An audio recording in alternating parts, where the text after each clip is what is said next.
I've ended up in a lot of conversations about whether India is a third world country or not. And yes, there is a lot of poverty, but on our trip, we didn't see a lot of the slums and trains with people hanging on to the outside of them that you see in documentaries and movies. There was a huge middle class that's growing quickly, and Bengaluru is a perfect example that although India has a lot of poverty, they're up and coming quickly. This is the KSR metro station in Bengaluru. Okay, we made it to Bengaluru. Came in on the KSR line from Mysore, and now we're headed to the purple line through the metro to MG Road.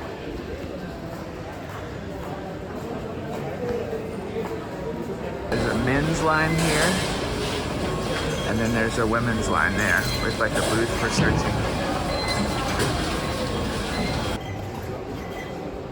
Where do I put it?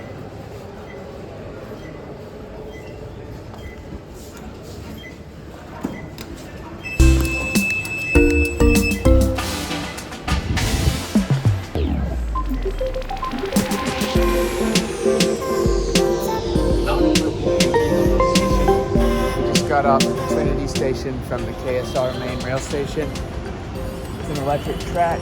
Like all of the rail, I believe, has been welded until this point. So like this is the city of Indian technology, and I mean for India, I've got to say, it deserves its name at this point.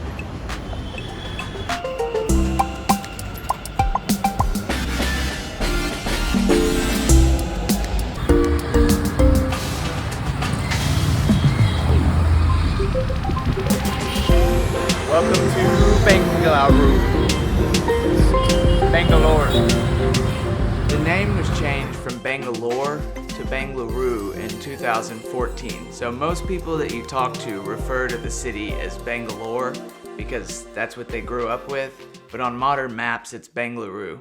It's an attempt to get away from British influence over the country. However, British influence is so ingrained in Indian culture at this point that you can't get rid of the British without getting rid of the Indian also. I totally understand, even after 75 years of independence, they still got some, bitter feelings towards the British. You can get really disgusted with the British if you look at all the things that happened in India due to their rule. I mean, and being an American, I got my own issues with British rule, called colonial rule, I should say. So in a city of 13.6 million people, finding just an area to stay in can be challenging. In India, it's referred to as nagars. In the United States, we would call it neighborhoods or maybe even zip codes.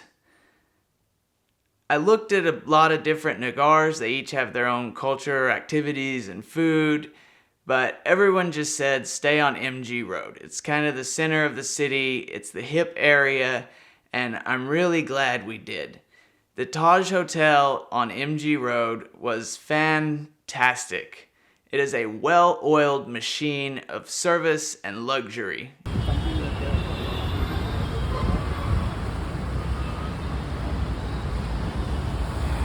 It's like a constant culture shock every day, going from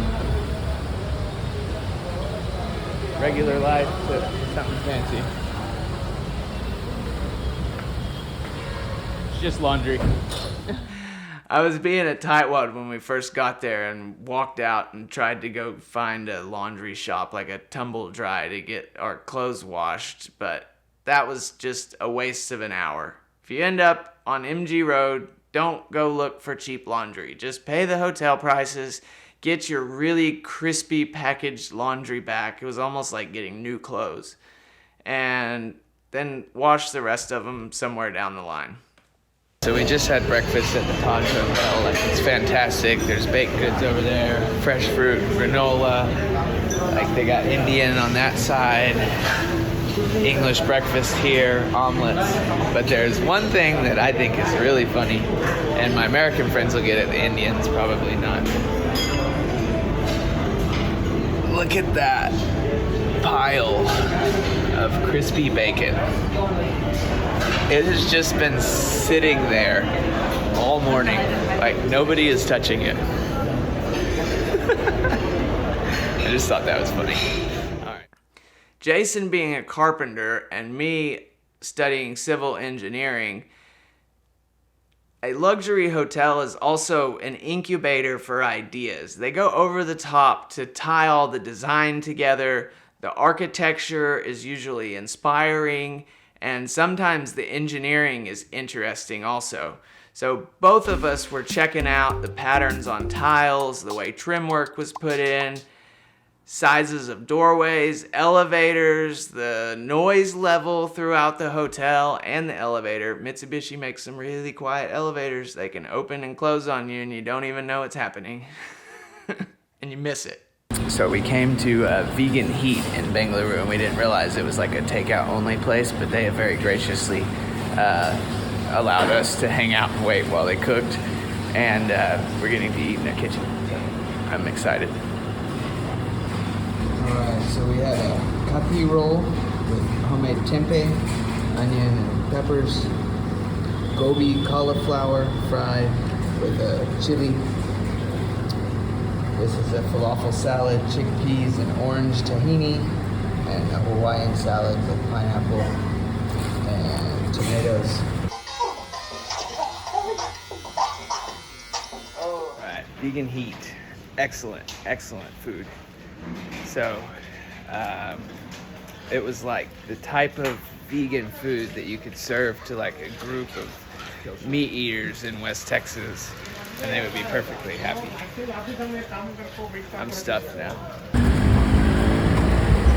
Found a Harley shop, Tusker Harley, and they have a few bikes inside. There's a fat boy sitting on the showroom, like a black one.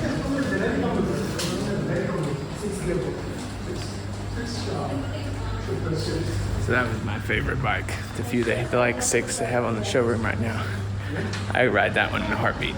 Price tag in India for all expenses is about 32 lakh, which a lakh is 100,000 rupees. It's about $1,200 per lakh, so like 38 grand for a brand new fat boy. And in the US, I think a brand new fat boy would be like 27, something like that. We made it. We finally found one.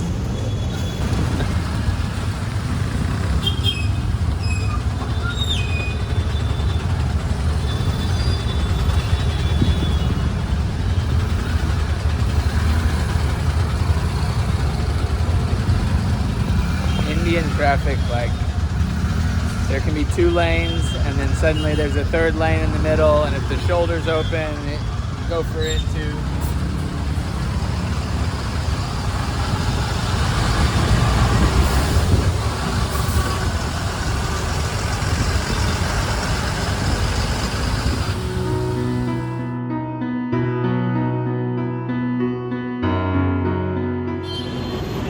Found my spot.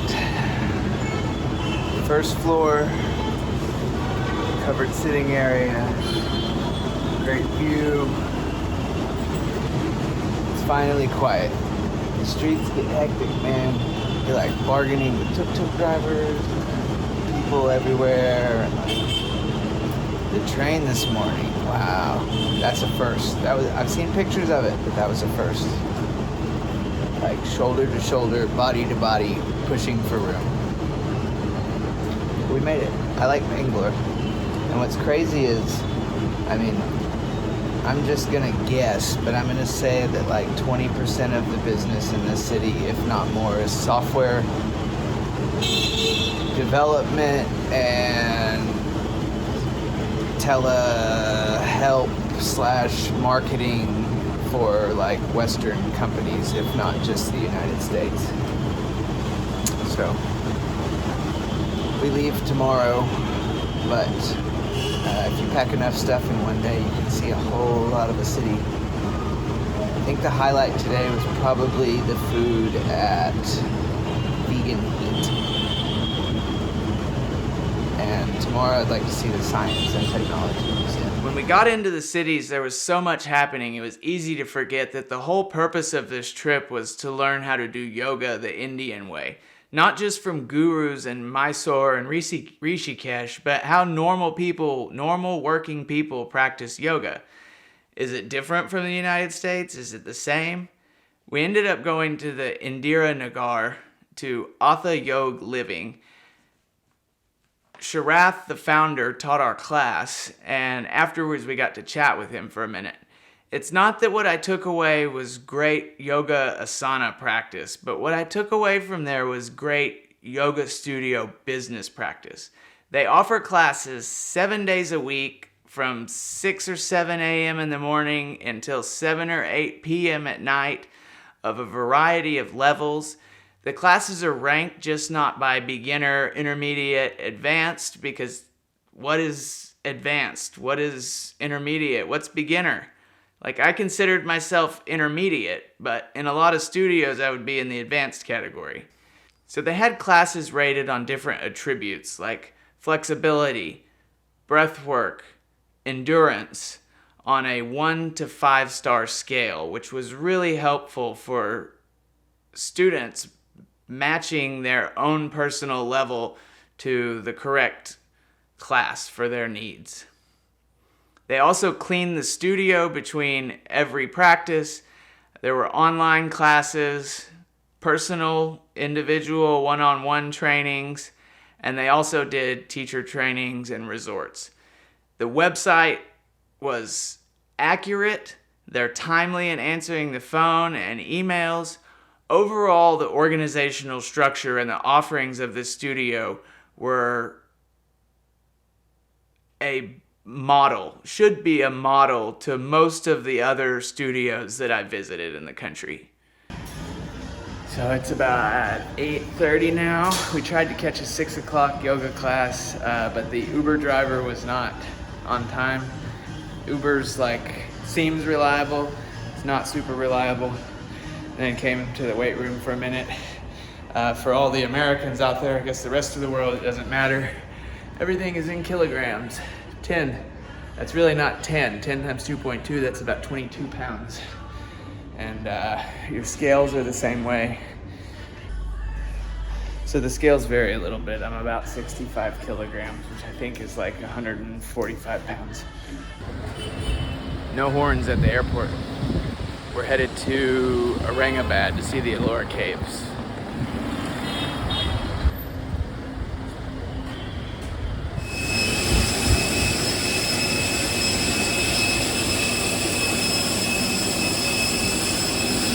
We don't always get to see jets up close. It's kind of cool.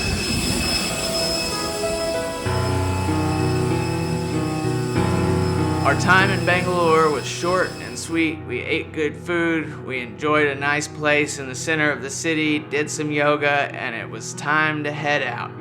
Moving on to Aurangabad.